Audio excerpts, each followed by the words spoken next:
Taking a deep breath in.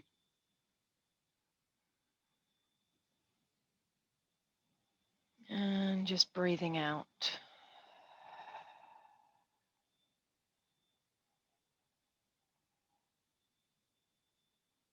Breathing in.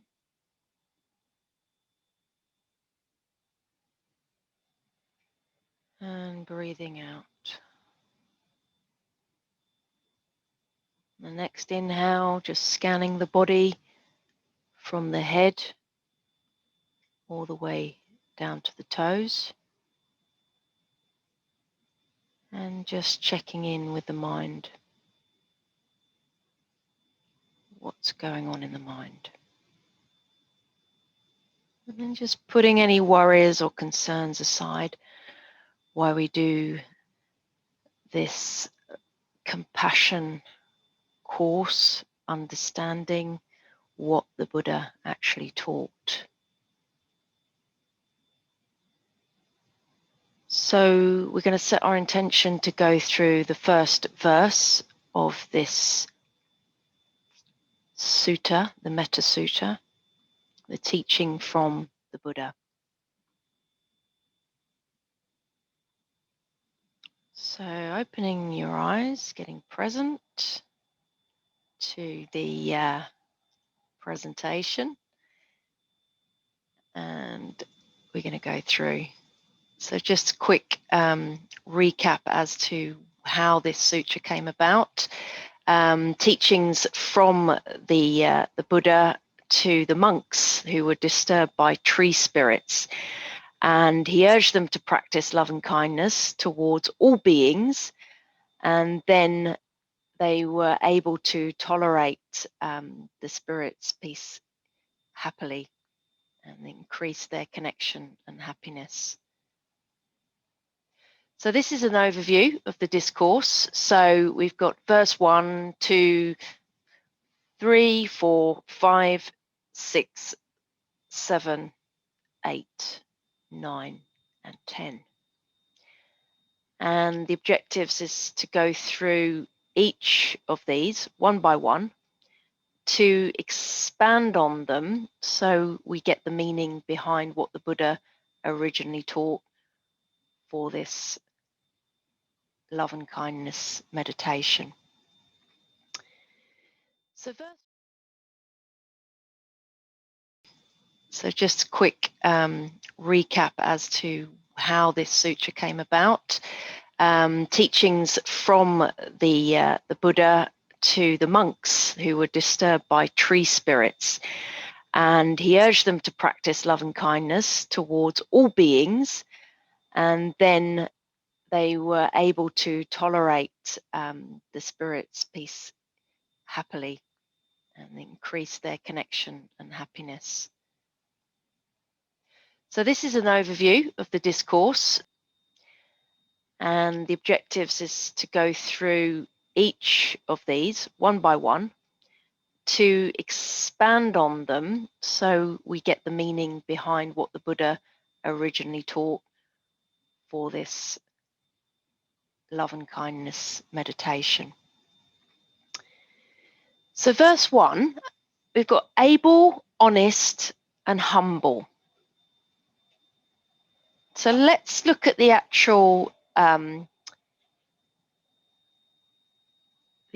quote. So he or she who is skilled in welfare, who wishes to attain that state of calm, nirvana, should act thus.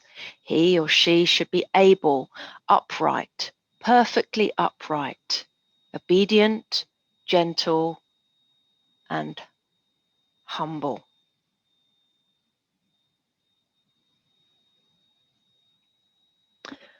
Okay, so let's look at what the Buddha actually taught. Verse 1. He who is skilled in welfare, who wishes to attain that state of calm, nirvana, should act thus. He should be able, upright, perfectly upright,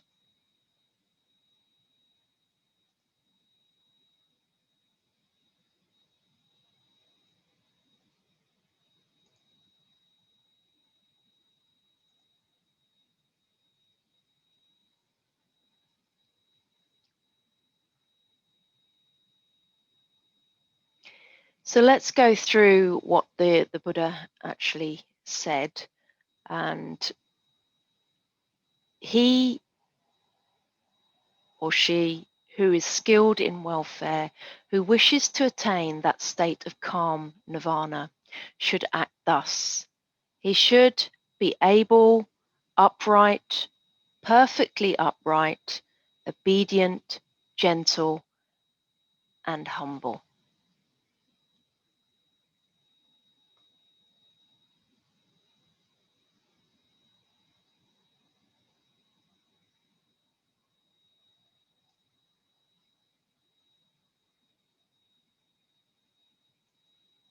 So let's look at some of the words. So we'll look at able, ability, and skilled in welfare. So one who's skilled in welfare knows what needs to be done and what doesn't need to be done. So in terms of the context of what the Buddha was talking about when he's talking to the monks, is that this is to abide by the precepts that's in the monk's training. So it's avoiding failure in morality, failure in view, failure in conduct, and failure in right livelihood. So it's avoiding those failures. And one that has gone forth with this then will abstain from 21 kinds of wrong livelihood and fulfill the fourfold morality. So these are, this is something that you can look up, the 21 kinds of wrong livelihood for bhikkhus, and it's what the monks adhere to.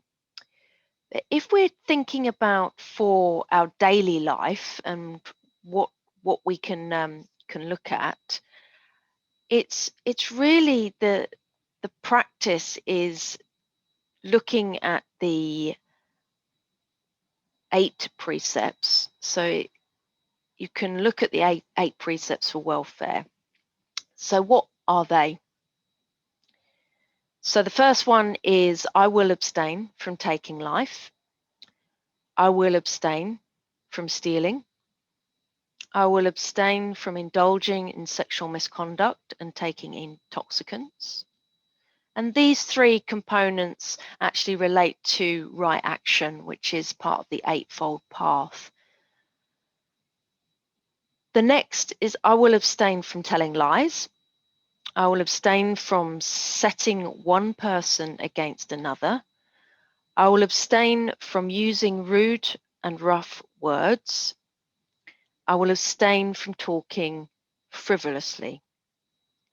So like idle chatter, gossip, things like that. So those 4 components relate to right speech. And then the final one is, I will abstain from earning a living by taking life, stealing, sexual misconduct, telling lies, or selling animals, weapons, flesh, poisons, or intoxicants. So this is right livelihood. So that relates to that on the Eightfold Path. So a lot of the teachings, what you'll find with Buddhist teaching is the Eightfold Path and the Four Noble Truths are all kind of appear in each of the teachings and each of the suttas. So fundamentally, this first verse is really kind of looking at a fundamental restraint from going against the rules. And it's also about sense faculty restraint, which is fulfilled through mindfulness. So when we become more mindful through this practice, we're going to be able to calm the senses down and not react straight away to things. Right livelihood, which is fulfilled by energy. So energy comes from when we're doing things that we really believe in and it's congruent with our values, then energy comes from that. And the final thing is reflection. So reflection on things that we do in terms of wisdom. So this meditation does incorporate a lot of wisdom as well as compassion. So within Buddhism, they say that there's two wings to the bird. So you have one side you have compassion and one side you have wisdom. You really need to have both, because if you've just got compassion, let's say, you're just going to go round in circles. So they say you're like a good-hearted fool. And then if you just got wisdom, you're still going to go round in circles, and you could be regarded as an intellectual person that has lack of feeling for others around them. So that's why we have the two, so we can just fly in a straight line and go forward. So within the wisdoms, it's really about seeing things for what they actually are. So the wisdom element is about insight. So if something comes up through the meditation, let's say particularly with someone that we've had a disagreement with, then we may feel anger. We may feel that we don't want to wish that person love and kindness. So it's about being honest and actually saying, hang on a minute, there's something here that's coming up. Why am I not feeling loving towards that person? What is it? And investigate it as to what goes on or what has on in the past, and let it go and resolve it through some kind of forgiveness or dealing with that issue.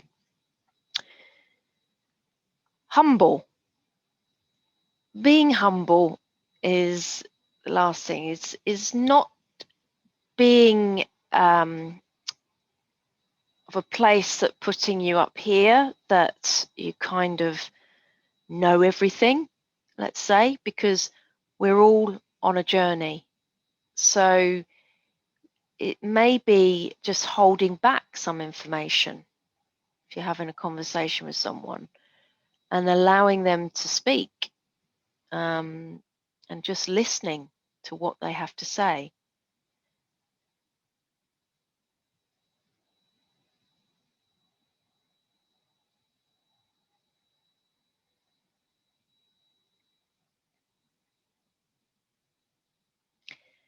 So it also mentions this wish to attain the state of calm, nirvana. So this is the purpose of the Dharma taught by the Buddha, to find this mental peace and realize nirvana. Every good person would like to attain nirvana, which basically means the end of suffering and craving.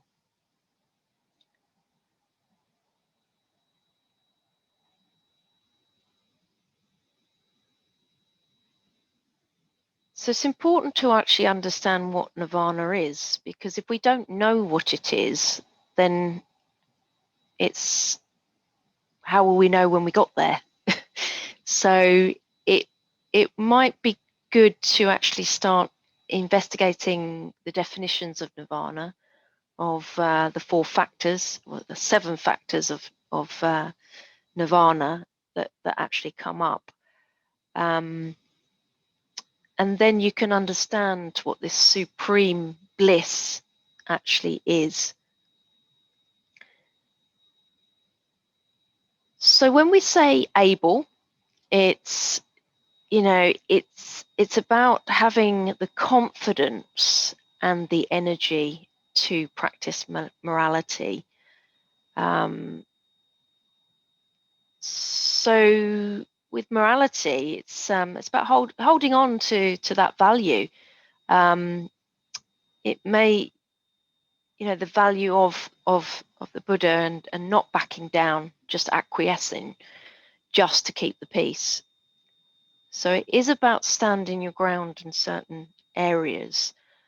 And compassion is not always about just being actively listening. It can also be by actually telling someone the truth, to be able to, so they can actually see what the reality of what they're doing.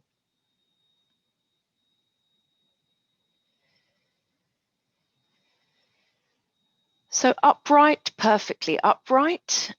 Why is this emphasized in this meditation, this verse? So the meaning of upright is that one should be completely honest and upright in one's actions and speech.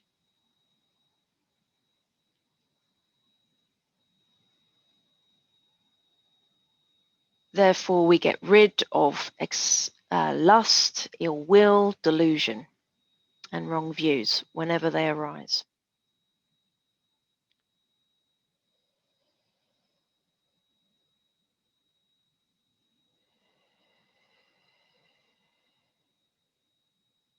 So obedience, again, this needs to be a bit explained here, is that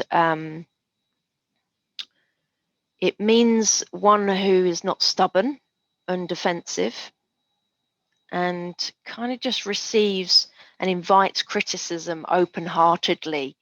So it's really about being in that state of mind, that attitude, to be able to reflect on what the other person sees, and then you take it on board and you can evaluate whether it's true or not.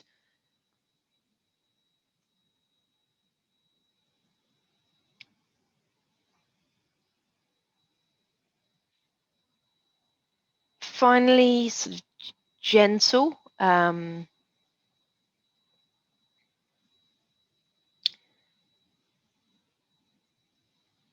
So I guess this is more about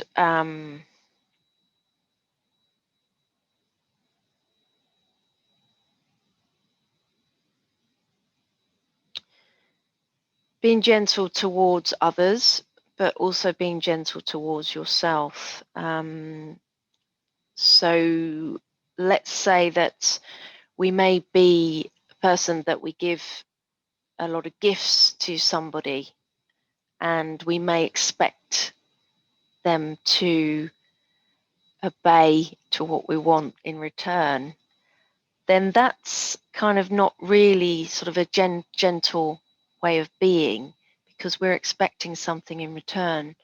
Whereas if we're giving something and there's no expectation and we forget about that giving, then that's a different way to do it.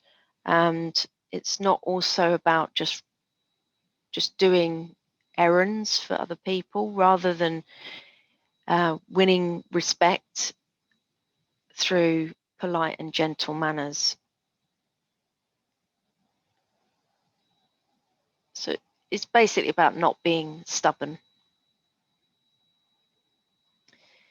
So humble means not conceited. One should not be puffed up with pride on accounts of where one comes from, learning that what things that they know. It's basically putting yourself as like a beggar in shabby clothes. So then people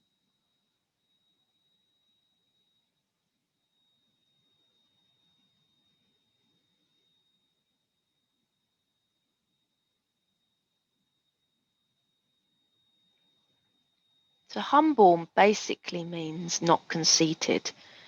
So it's not taking the pride or being puffed up with the ego on where you come from and the things that you know and other virtues. So it's not bringing that information maybe forth. Maybe it's a bit about listening to the other person and to see where they're coming from first. When we do that, we can start to empathize, and we can start to be in the role of the observer. And this is also reflected in the kind of more recent developments of non-violent communication, where we observe what's going on. So our feelings, what feelings are coming up with yourself and the other person, and then what needs are required from yourself and the other person, and then making requests for those. So there is a kind of a process that we can follow.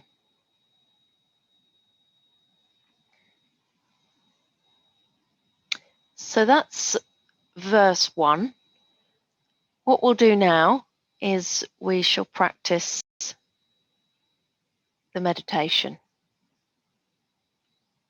So sit in a comfortable. So find a comfortable place, sitting upright, with the back straight. And then just bringing the hands together in front of the chest.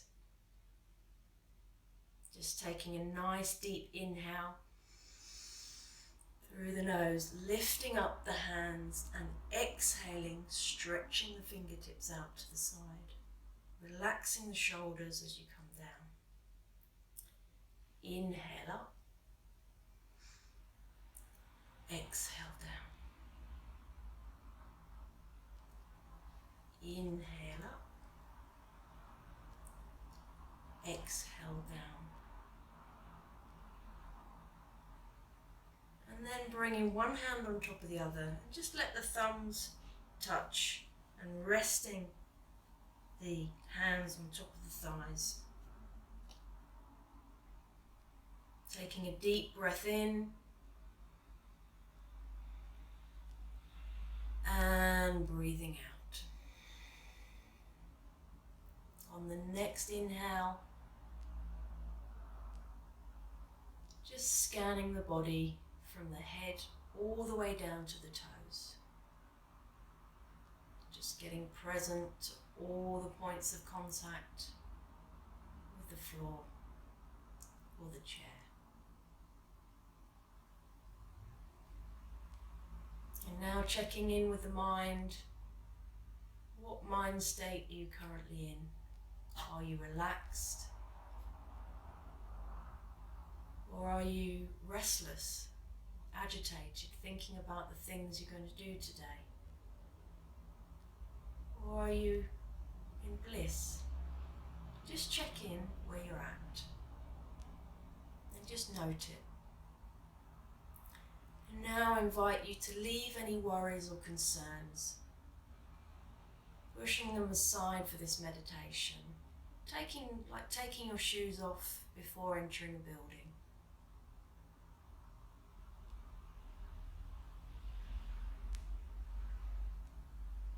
So setting our intention for a love and kindness practice.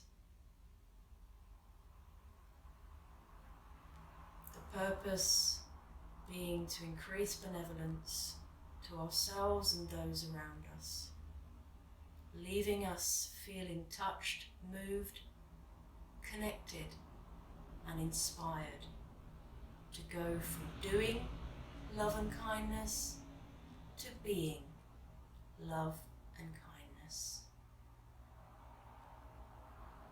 So starting with ourselves, bring a picture to mind of yourself. Could be a picture that you've taken recently on your phone, or it could be a younger version of yourself. Just bring that picture to mind.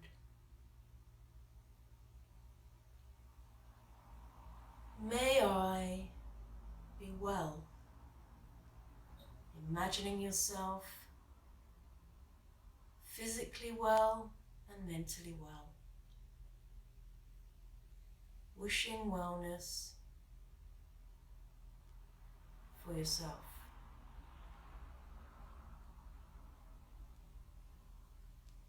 May I be happy.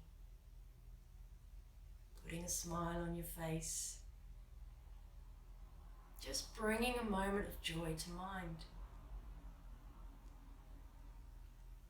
And wishing happiness for yourself.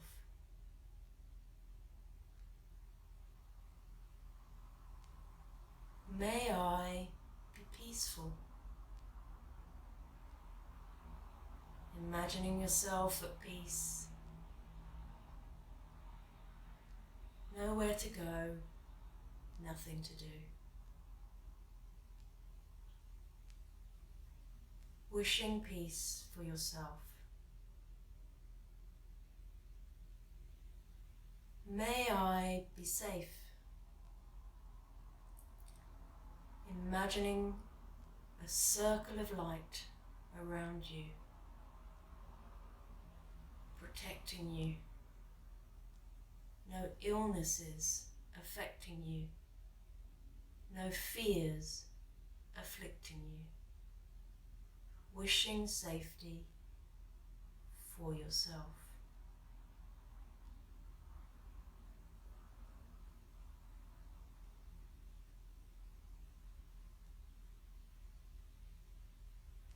Now bringing to mind someone that you love very much. Could be a family member or a friend. Someone that you're not romantically involved with. Bring that person to mind. May they be well. Imagining them physically well and mentally well. Wishing wellness for them. May they be happy. Imagining them with a smile on their face and joyful and content. Wishing happiness for them. May they be peaceful. Imagining them at peace. Wishing peace for them.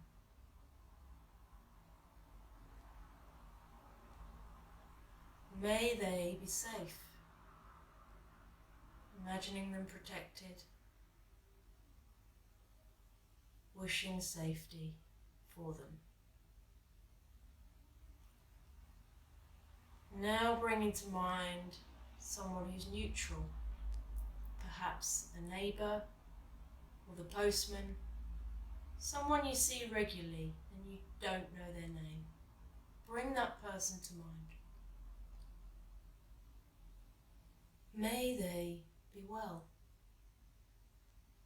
Imagining them physically and mentally well. Wishing wellness for them. May they be happy. Imagining them joyful and content. Wishing happiness for them.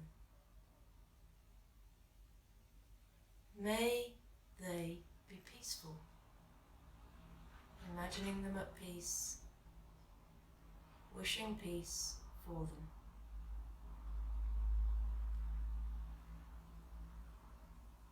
May they be safe.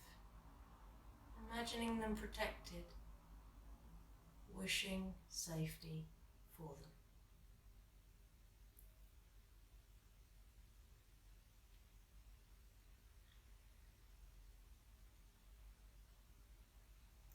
Now bring to mind someone who you may have had a slight disagreement with. He may not be speaking at the moment. Could have been something that they said, or something that they did, or something they didn't do. Just bring that person to mind.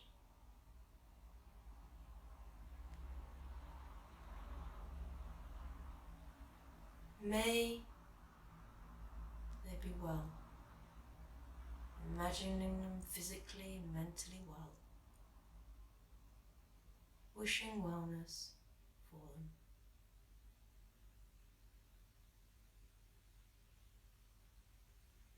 May they be happy. Imagining them joyful and content. Wishing happiness for them. May they be peaceful. imagining them at peace, wishing peace for them. May they be safe,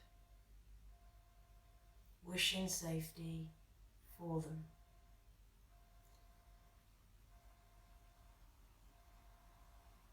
Now bringing to mind a community that you belong to. It could be a sports group, it could be a work community or a neighbourhood or a virtual community, Facebook or Meetup. Bring that group of people to mind, imagining them standing in front of you. May they all be well, imagining wellness for all, wishing them well. May they all be happy, imagining them joyful and content, wishing happiness for all. May they all be peaceful, imagining them all at peace, wishing peace for all. May they all be safe, imagining them all protected, wishing safety for all.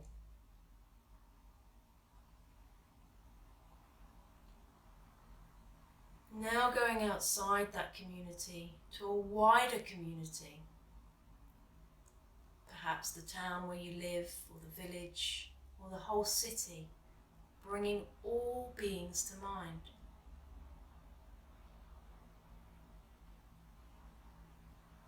And then outside of that city, to other parts of the country where you live, perhaps people that live in the north, or the south, or the east or the west of that country, bringing all beings to mind. And then to other countries. So everyone in France, Spain, Germany, Portugal, Switzerland, to Asian countries, Burma, Thailand, Cambodia, Laos, Tibet, Afghanistan, Iran, China, Japan, to South America, Brazil, Peru, and America and Canada, bringing all beings to mind. May they all be well, imagining wellness for all, wishing wellness for all. May they all be happy, imagining a sea of smiling and laughing faces, wishing happiness for all. May they all be peaceful, imagining them all at peace, wishing peace for all. May they all be safe, imagining them all protected, wishing safety for all.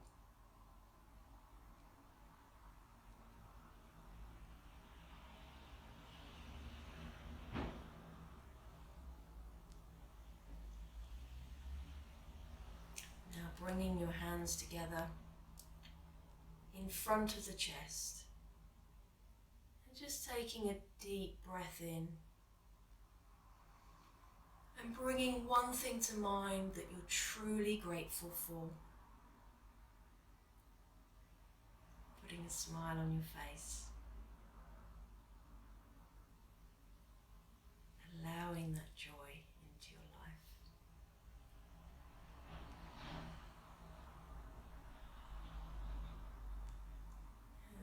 making a bow of gratitude to yourself for practicing this love and kindness meditation, to open your heart to yourself and to those around you. Taking a deep breath in, just scanning the body from the head. Is it different to when you started? Just note what's going on.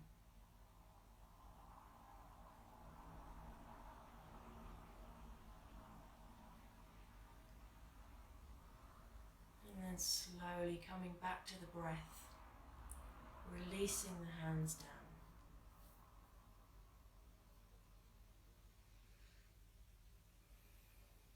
Getting present to sounds